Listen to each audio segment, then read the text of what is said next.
Mən bilirəm sənin kimi yoldaş tapmaq çətindir.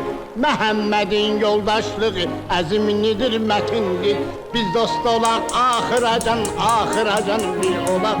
Həyatda bir yol götürək, əməkdə əl bir olaq. Adın nədir? Züleyxa. Aşk olmazsan ki? Yox ha?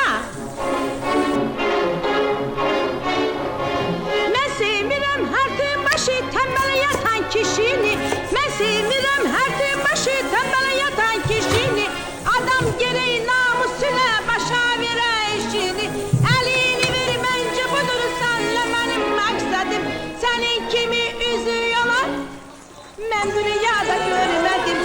Adın nədir? Məhəmməd. Söz mü sözdür? Əlbət.